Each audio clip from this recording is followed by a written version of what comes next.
had the capacity to do that. Well, that's part of the reason why I picked him as an example. John Diefenbaker. They didn't call him a chief for nothing. No, they didn't. Yeah, he was quite the character and quite the leader. And of course, we're not going to get into the history of that because we're not going to speak ill of the dead. Dalton Camp. But you know what? The other sad thing about all this is that this is also a hallmark of a government that thinks it can solve any problem and tackle any issue and come up with the right answer. They don't understand what their role is, and they think that, well, I hate to do it, but let's go to COVID, that it's theirs to solve. And while there is certainly a role for public health involved in dealing with illness amongst the population, to all of a sudden shut the economy down, based on junk science and questionable data, that's not what they're there for. They're there for about 5 or 6 different reasons, which I've articulated before. Defend the borders, make sure our physical infrastructure and now today our cyber infrastructure works so that commerce can prosper. Make sure you deal with immigration and deal with nations on a international level, because you and I can't go and do it on our own. They do things that represent us on a collective basis, because the 36 million people can't go to China and demand this guy's release. It has to be done through the voice of the government, who represent the will of the people. They don't form the will of the people, they're supposed to represent it. And that's what drives me crazy. That's all that drives you crazy, Nick? Well, it's a few things on a very long list. Well, I think you're touching on a very important point, and that is that, and look, let's be perfectly clear, Nick. I know we're both conservatives, philosophically speaking, if not members of the Conservative Party or supporters of a Conservative Party. So let's just leave our political affiliations and predilections aside for a minute, okay? I think that we both agree that, we don't support the Liberal government. But the problem that I think you're articulating now is not really limited to the Liberal government and Liberal benches, whether you were talking the federal government or the provincial governments, okay? This is a problem with politicians across the country in all political parties today. It may be less of a problem in nominally conservative parties because there's still a rump, I think, of people within those entities, even if they're not given a lot of opportunity to express themselves within those entities, but they truly understand that every problem in society is not necessarily a government problem. It's not necessarily a problem for government to step in and solve. That, people can solve their own problems if they're just given an opportunity to do it without the government interfering and telling them what to do, or basically tying their hands behind their backs by, through regulation and through high taxes, et cetera, that people really can solve their own problems. And if individuals can't solve problems, then families come together and they work together to solve problems. And if families themselves can't do it, then local communities can do it, okay? Your neighbors helping one another. Every problem is not necessarily a government problem. It's not necessarily, the solution is not necessarily found through some kind of state intervention. And, I think if we look at, I know we don't want to talk about this whole pandemic, Nick, but, just to briefly touch on it to illustrate the point, when people take measures themselves prudent measures. You want to wear a mask, wear a mask. It's not a bad idea. Some people don't want to wear masks. I understand that. And guess what? If you don't want to wear a mask and other people are worried because they don't want to be exposed, well, if they wear masks, they should be fine too. But, you keep your distance from one another a little bit. You practice, be prudent distancing, good hygiene, and generally speaking, you're going to be okay. You don't need the government to be running around handing out $10,000 tickets, okay, if you happen to have an outdoor gathering of 11 people as opposed to 10 people, which is the new regulation in Ontario.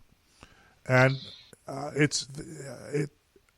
I guess I just get tongue-tied a little bit. I get a little flabbergasted, Nick, when we find ourselves in this situation where, again, this whole debate about Halloween is just indicative of how banal our government has become and how we, the people, have acquiesced in the slow usurpation of power and our independence and our autonomy and to the point where now there are people out there who truly believe that if the government isn't going to do it, if the government isn't going to regulate it, if the government isn't going to legislate it, it's not going to get done.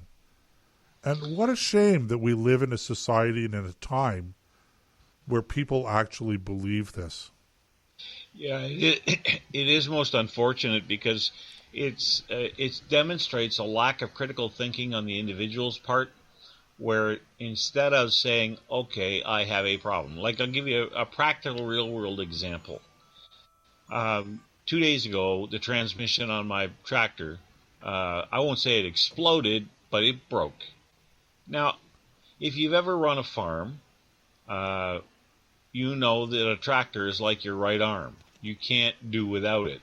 If you have a farm of any size and you only have one tractor, it has to run. You can't go without it because in my case, I feed my horses with it. I pull logs out of the bush with it.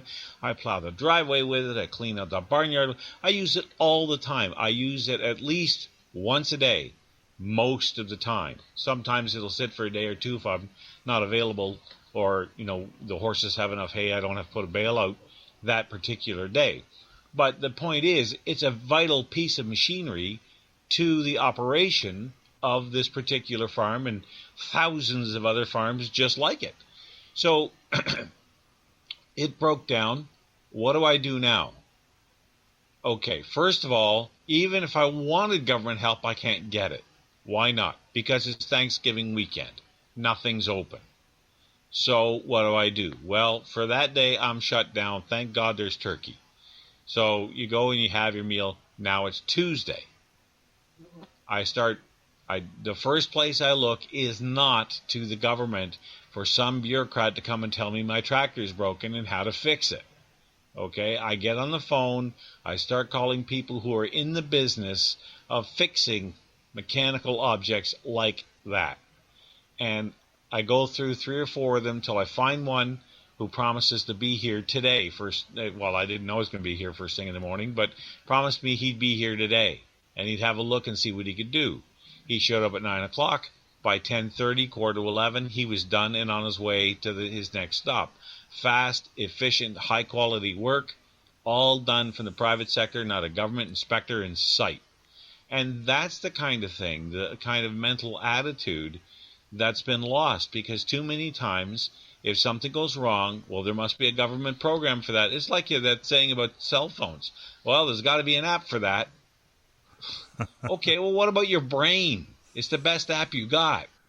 When the tractor broke down, I got my chainsaw stuck in a tree I was trying to cut down. It's a great big poplar, and when I was almost through it, the tree leaned the wrong way. It leaned back and bit down on the blade of the saw. I couldn't get it out. Now what do? I don't have my tractor. I don't have my chainsaw. Okay, well, guess what? I went and got a hammer.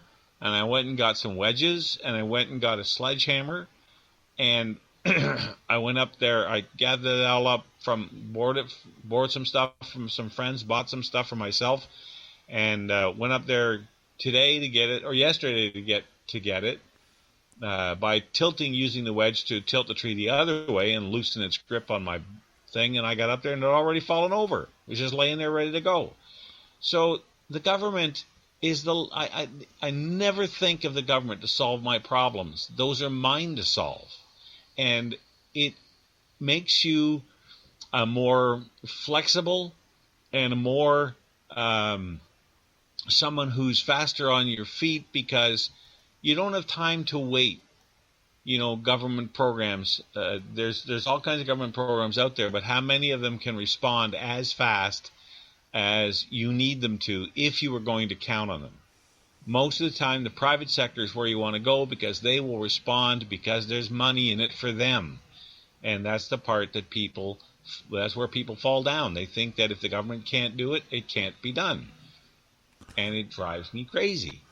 Okay, Nick, with that, we're going to have to go for a break. We're coming up to the top of the hour. So, ladies and gentlemen, stay tuned. We will be back if you're listening to the live show in a few minutes. If you're listening to us on the podcast, well, you'll have to catch part 3 on, let me think, Monday morning. Anyway, we'll be back, ladies and gentlemen, on the Nick and Joe Show here on ThinkRadio.ca.